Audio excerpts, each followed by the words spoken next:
पत्रकार परिषद रखा है, पत्रकारों को संबोधित किया है, क्या मामला है, क्या कहना चाहेंगे? आज दो बहुत अहम मुद्दों पे बात करना चाहती हूँ आप लोगों से।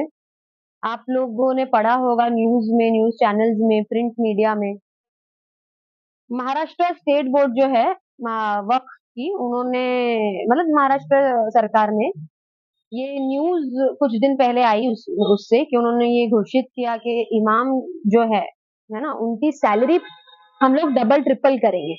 पहले उनको कुछ 500 रुपए मिलते थे, अब उनको 1500 रुपए नेशनली जो भी है उसको हम लोग डबल करेंगे। ये उन्होंने, ये देखिए, ये उनका आर्टिकल है, आपको टाइम्स ऑफ इंडिया का आर्टिकल है, ये आपको देखने के लिए मिलेगा कि उन्होंने ऐसा ये किया है कि हम लोग इमाम लोगों की सैलरी डबल करेंगे। ठीक है, ये तो एक तरफ हो गई। अब ये देखने के बाद मुझे ऐसा लगा कि जो बीजेपी की गवर्नमेंट है, उनके साथ जो सेक्युलर लीडर जो पहले सेक्युलर पार्टीज में थे, अब जो उनके साथ जुड़ चुके हैं, वो लोग जाने की वजह से शायद कुछ प्रेशर बना होगा और उन लोगों को माइनॉरिटीज का ख्याल आ गया होगा, है ना? और वो लोग सोच रहे होंगे इमाम के बारे में और सारी कम्युनिटी का विकास करने के बारे में वो सोच रहे होंगे। ऐसा देख के मेरे को बड़ी खुशी हुई कि चलो ये गए अगर सेक्युलर पार्टी को छोड़ के उनके पास, तो वहां पे अच्छा काम कर रहे हैं। ठीक है, ये आ गया पहला। इसके बाद अब कल आपको एक मैं आर्टिकल बताना चाहती हूँ, इंडियन एक्सप्रेस का आर्टिकल है, ये देखिए। ये आर्टिकल आपको बता रहा है child rights panel ask states to stop funding shut down मदरसा बोर्ड। एक तरफ आप इमाम की सैलरी बढ़ाने की बात कर रहे हो और दूसरी तरफ आप सारे जो स्टेट्स और यूनियन टेरिटरीज है उनके ऑफिशियल्स को ऑफिशियल लेटर जा चुका है कि आप मदरसे की फंडिंग और मदरसे को बंद कर दो, मदरसे को बंद कर दो। ये आपने ये आर्टिकल में मेंशन किया हुआ। अब मुझे आप एक बात बताइए कि आप इमाम अगर मदरसे बंद हो जाएंगे तो इमाम बनेंगे कैसे, जिनको आप सैलरी देंगे? हाँ, जब मदरसे ही आपको बंद करने हैं तो फिर आप इमाम कैसे बनाएंगे और उनका फिर कैसे वो करेंगे? तो आपकी जो विचारधारा वो विपरीत चल रही है, इनके जो डिसीजंस है वो ईस्ट और वेस्ट में दिख रहे हैं, आपको देखने को मिलेंगे विपरीत। एक तरफ ये इलेक्शन आने वाला है तो उसके पहले एक तरफ ये लोगों को गुमराह करने के लिए, कम्युनिटी को गुमराह करने के लिए बोल रहे हैं हम इमाम की सैलरी बढ़ा रहे हैं, दूसरी तरफ ये मदरसा ही बंद करने की बात कर रहे हैं। तो मुझे ये बताइए कि जो हमारे कम्युनिटी के जो इमाम है, ये अल्हम्दुलिल्लाह ये 1500 रुपए के लिए काम नहीं करते। इनका जो लक्ष्य है ना, ये उससे काफी बड़ा है। अगर कोई इमाम बन रहा है, उसके कोर्स रहते हैं, बड़ी मेहनत रहती है, बड़ी शिद्दत से कोई बढ़ता है, तो वो सिर्फ पैसे कमाने के लिए नहीं बढ़ता है। वो हमारा जो दीन है, इस्लाम है, वो लोगों तक पहुंचे कि इस्लाम अमन का रिलीजन है, ये लोगों तक पहुंचे, ये पहुंचाने के लिए कोई इमाम बनता है। तो आप उसको मॉनेटरी बेस में तोल करके फिर एक तरफ आप दूसरा एक गेम पूरा प्लान कर रहे हो, तो ये समझ में नहीं आया। ठीक है, दूसरी तरफ आपको एक चीज देखने के लिए मैं आपको एक न्यूज बता दूं। कैसा है कि ये सारी न्यूज है ना, इतनी हाईलाइट नहीं हो पाती है, कुछ भलती ही चीजें चलती रहती है, क्योंकि आज की तारीख में आपको स्टेट नेशनल मीडिया जो है बहुत हद तक के उनके कंट्रोल में है, तो इतना फ्रीडम नहीं है उनको कि इतना स्पाइक हो सके। बट कुछ मीडियाज है जो माशाल्लाह कर रही है, जो अच्छा काम करना चाहिए। टाइम्स ऑफ इंडिया का, सॉरी, इंडियन एक्सप्रेस का एक आर्टिकल है, ये देखिए, ये भी हाल ही का है। हाँ, मतलब इसको आई थिंक 48 आवर्स भी नहीं हुआ। ये देखिए, माइनॉरिटीज की जो स्कॉलरशिप होती है ना, जो बच्चे लोग अप्लाई करते हैं और उनको अब्रॉड, मतलब माइनर गवर्नमेंट जो है वो उनका खर्चा उठाती है अब्रॉड भेजने के लिए, पढ़ाई के लिए। 74 तक के जो लोग हैं वो जा सकते हैं। उसमें से 50 लोगों ने अप्लाई किया, पर मिली सिर्फ 24 लोगों को। जब स्टूडेंट्स इसका सवाल कर रहे हैं कि बाकी के 25 लोगों को, 26 लोगों को क्यों नहीं मिली, आप उसका एक्सप्लेनेशन दो कि उनको जो स्कॉलरशिप है वो क्यों नहीं दी गई, तो गवर्नमेंट के पास इसका कोई जवाब ही नहीं है। इसके बारे में अवेयरनेस भी नहीं थी ये स्कीम के बारे में, क्योंकि मुझे तो ये स्कीम कब आई, कब लोगों ने अप्लाई किया, मुझे पता भी नहीं चला। ये स्कीम के बारे में बच्चों का ये कहना है कि आपने अवेयरनेस भी नहीं क्रिएट की। तो आप डीपली कितना डैमेज करने की कोशिश कर रहे हैं कम्युनिटी को, कितना डीपली आप डैमेज करने की कोशिश कर रहे हैं, इससे आपको देखने को मिलेगा। और जो मदरसे का जो मामला है, वो तो जो नेशनल कमीशन है ना, प्रोटेक्शन चाइल्ड राइट का, national commission of protection of child rights, NCPCR, उनकी तरफ से गया है ऑफिशियल लेटर सारे स्टेट्स एंड यूनियन टेरिटरीज को, कि नेशनली बंद कर दो मदरसे। तो मुझे ये सवाल करना है, जो भी मुस्लिम जो लीडर्स हैं, जो सेक्युलर पार्टीज को छोड़ छोड़ करके जो गए हैं बीजेपी में और उनके साथ बोल रहे हैं बीजेपी अच्छी है, बीजेपी अच्छी है, या उनके साथ वाले लोग अच्छे हैं, मुझे उनसे पूछना है कि आप इस पे बोल रहे क्यों नहीं है? आप इसका कुछ जो है, आपको नहीं ऐसा लग रहा है कि ये इंटरनल बहुत बड़ा डैमेज हमको आने वाले टाइम में मिलने वाला है, एक शॉक मिलने वाला है? ये तो ऐसे ही हो गया कि इलेक्शन है तो आप सामने सबको फूल दिखा रहे और पीछे आपने लेफ्ट हैंड में एक छुरा रखा हुआ है, एक आपके पीछे वो छुरा है और आगे आप सबको फूल दिखा रहे। जैसे इलेक्शन हो जाएगा आप वो छुरा सबको घोपना चालू करेंगे और इंटरनल जो संस्थाएं हैं, एक धार्मिक, एक लोगों का बोलते हैं ना धार्मिक जो फीलिंग्स है, उसको हर्ट करने की आपकी पूरी तैयारी चालू है और आपने उस पे इम्प्लीमेंटेशन ऑलरेडी चालू कर दिया है। ये जो आपने स्कॉलरशिप की जो बात की, वो सिर्फ माइनॉरिटी के लिए? जी जी, माइनॉरिटीज में हिंदू मुसलमान जो भी माइनॉरिटीज में आ रहे हैं, उसमें एक अंबेडकर नाम का एक स्टूडेंट है जो एक संस्था भी चलाते हैं, I think is an advocate. उन्होंने इस पे ऑब्जेक्शन उठाया कि मुझे आपने, मैं वो जात का हूँ, माइनॉरिटी का हूँ, उसके लिए आपने मुझे डॉक्यूमेंट सबमिट करने के लिए बोले। मेरे डॉक्यूमेंट्स गलत ही नहीं और आप मुझे ये बोल रहे हो कि आपके डॉक्यूमेंट्स ये बताते नहीं है कि आप माइनॉरिटीज हो, तो आपने रिजेक्ट कर दिया।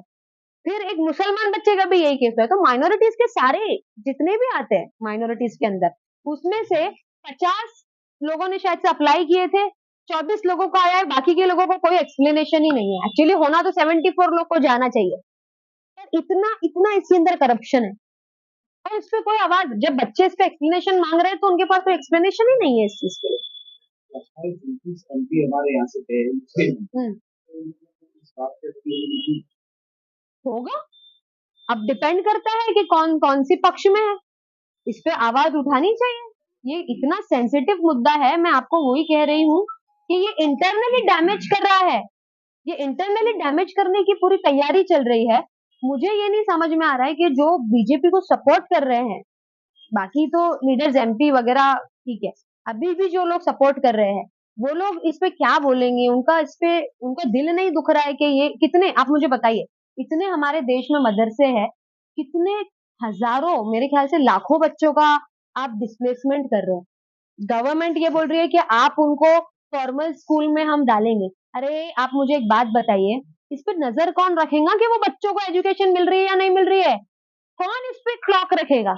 हाँ, इस पे नजर कौन रखेगा? हमारे कोर्ट्स में रेप और मर्डर जैसे केसेस की फाइल की थप्पी पड़ी रहती है, हमको नहीं पता कि कब जस्टिस प्रिवेल होता। बच्चे की उम्र ही चले जाएगी पढ़ने वाली, तब आप उनको एजुकेशन कराओगे तो क्या मतलब? हमको पता है कि हमारे देश में कैसा प्रोसीजर है।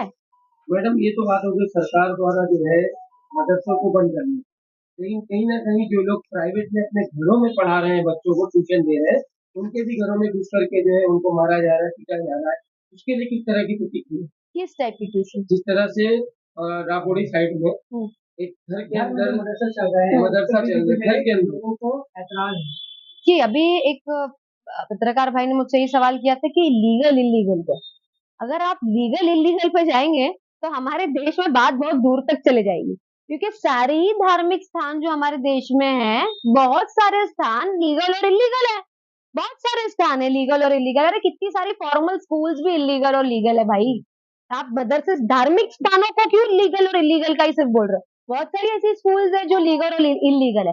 बात यहाँ पर यह है कि इतने सारे बच्चों की जिंदगी का सवाल है, उनकी एजुकेशन, उनकी लाइफ, उनके वो जो इयर्स है ना, इंपॉर्टेंट इयर्स ऑफ एजुकेशन, उसका सवाल है। उसकी जिम्मेदारी कौन लेगा कि जितने भी हजारों और लाखों बच्चे डिस्प्लेस होंगे ये मदरसों से, उनकी पढ़ाई का ख्याल रखा जाएगा? अरे आरटीई को ही लेके, अभी आपको आर्टिकल पता है ना, आरटीई को लेके क्या हुआ था? उन्होंने वो आर्टिकल रिटर्न लिया है, उन्होंने वो अमेंड, जो उनका जीआर था वो रिटर्न लिया। आरटीई में भी ये प्राइवेट स्कूल हटा रहे थे और सिर्फ गवर्नमेंट एफिलिएटेड स्कूल्स को ही सिर्फ आपको आरटीई में जाने के लिए मिलेगा, वो कर रहे थे। ये करने के बाद आपने फिर जब पब्लिक का और लोगों का बैकलैश आया इस चीज पे, तब आपने वो जीआर वापस से लिया और फिर उसके बाद वापस से आरटीई की साइट खुली, वापस से आरटीई की साइट खुली। उनको समझ में आया कि देश की आवाम, स्टेट की आवाम अब जागरूक हो रही है और जागरूक होने के बाद उनको समझ रहा है कि आप आरटीई के साथ धोखा नहीं कर सकते अभी, है ना। लोगों को पता है कि आरटीई के जरिए वो प्राइवेट स्कूल्स में एडमिशन ले सकते हैं। तब उन्होंने वो जीआर वापस पीछे लिया और फिर उसके बाद वापस से उसको अमेंड करके जो कि है वापस प्राइवेट स्कूल जिसमें ऐड किया। ऐसा तो नहीं है कि धर्म की राजनीति खेली जा रही है, धर्म की राजनीति क्लियर कट खेली जा रही है, क्लियर कट। बट वो तो खेलते ही हैं 10 सालों से, उनका तो एजेंडा ही ये है, अभी का थोड़ी ना है, उनका तो एजेंडा ही। आप देखो ना, अब यार उनकी पूरी हिस्ट्री निकालो, 2002 की निकालो या जब की भी निकालो, उनका तो मोटिव ही ये है। बट मुझे तो ये तकलीफ हो रही है कि जो मुसलमान भाई हमारे हैं जो उनके साथ है, वो जो बोल रहे बीजेपी अच्छी हो, कैसे बोल रहे हैं कि बीजेपी अच्छी है? मैडम, अभी इतने बड़े मुद्दे को लेकर के आप प्रेस कॉन्फ्रेंस कर रही हैं, जी आपकी पार्टी की तरफ से किस तरह का स्टैंड रहेगा?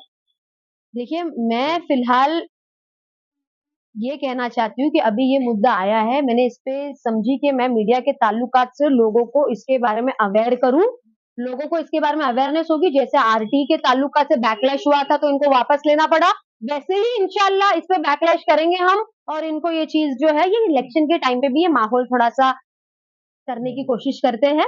बट अगर ये चीज प्रैक्टिकली होने के लिए गई तो इंशाल्लाह इस चीज पे भी, जैसे कि एनआरसी सीए के टाइम पे हम उतरे थे ना, उससे बड़ी तादाद में उतरेंगे इंशाल्लाह। आज आपके प्रेस कॉन्फ्रेंस में कई मौलाना भी आपके साथ मौजूद है, उनको उनसे क्या बात हुई आपकी? इसी टॉपिक पे बात हुई है कि मदरसों में उनका भी यही कहना है कि हम जो है हमारे बच्चों को, मतलब बच्चों को आगे बढ़ाने के लिए, उनको पढ़ने के लिए, अगर ऐसा कुछ होता है, अगर गवर्नमेंट तो कुछ भी कर लेते हैं, गवर्नमेंट तो कुछ भी कर देती है, बुलडोजर चला देती है, कुछ भी कर देती है। तो अगर ऐसा कुछ होता है तो हम क्या करेंगे, है ना? ऐसा कुछ होता है तो हम क्या करेंगे, और बच्चों का डिस्प्लेसमेंट हम क्या करेंगे? कहीं कहाँ से लोग मदरसों में पढ़ते हैं, एक मदरसे में सिर्फ एक जगह के, अब मुमरा में अगर मदरसा है, मुमरा के बच्चे नहीं आ रहे उधर, कोई यूपी से आता है, कोई बिहार से आता है, कोई कहाँ से आता है, कोई गुजरात से आता है, बहुत सारी जगहों से आते हैं भाई। तो उनका डिस्प्लेसमेंट जो होगा, और उस साल में वो जो कुछ ईयर्स होते हैं पढ़ाई के, वो ईयर में अगर उनका 2-3 साल भी वेस्ट हो जाता है तो फिर उसकी जिम्मेदारी कौन लेगा? एजुकेशन फील्ड में जो एनजीओ है वो काउंसलिंग करते हैं बच्चों की, उन्होंने भी इस प्रॉब्लम को कभी रेज की है? कौन सी प्रॉब्लम थी? ये एजुकेशन को मैनेज की जो आप इतनी अवेयरनेस ही नहीं है लोगों के अंदर। मुझे ऐसा लगता है कि लोगों को जिस तरीके से मीडिया को इस चीज को हाइप करना चाहिए, उस तरीके से हाइप नहीं हो पाता है। कोई एक न्यूज जो है रैंडम सी, वो 7-7, 8-8, 10-10 दिन चलती है, बट ऐसी न्यूज जिसमें करप्शन इन्वॉल्व है, जिसके अंदर कम्युनिटी की बोलते हैं ना, डिवाइड एंड रूल इन्वॉल्व है, जो गलत हो रहा है, वो ज्यादा से ज्यादा 1 दिन या 2 दिन चल पाती है, और उसके बाद फिर वो न्यूज पे कोई महत्व ही नहीं देता है। लोगों को अवेयरनेस पहुंचने पहुंचने तक भी टाइम लगता है ना। तो मुझे ऐसा लगता है कि मीडिया का इसके अंदर बहुत ज्यादा रोल है, कि आप लोग के जरिए मैं चाहती हूँ कि आप लोग ये लोगों तक पहुंचाइए कि ये इनका प्लान है, इस पे इम्प्लीमेंटेशन करने की फिराक में। और मुंबई की बात की जाए तो 100 से ज्यादा इलीगल स्कूल से सर्वे की रिपोर्ट के अनुसार, तो क्या उस पर एक्शन होगा आपके जरिए? मुझे ऐसा लगता है कि मैंने आपको जैसे कहा, लीगल और इलीगल की परिभाषा हम तब देख सकते हैं जब वहां पर कोई इंसानी जान मौजूद ना हो। अगर कोई वहां पे लाइव का इन्वॉल्वमेंट नहीं है, एक जीते जागते इंसान का इन्वॉल्वमेंट नहीं है, तो हम लीगल और इलीगल पे परिभाषा पे कुछ कर सकते हैं। बट अगर कोई इंस्टीट्यूशन में, चाहे वो स्कूल हो, मदरसा हो, या कोई भी धार्मिक इंस्टीट्यूशन हो, वहां पर अगर हजारों लाखों लोग हैं, तो हमको वो परिभाषा को बदलना पड़ेगा, हमको उस पर नेगोशिएट करना पड़ेगा, हमको प्रॉपर केयर करनी पड़ेगी। And when it comes to children, when it comes to student, बहुत सेंसिटिविटी की जरूरत है, जो मुझे नहीं लगता कि हमारे रूलिंग पार्टी के पास है।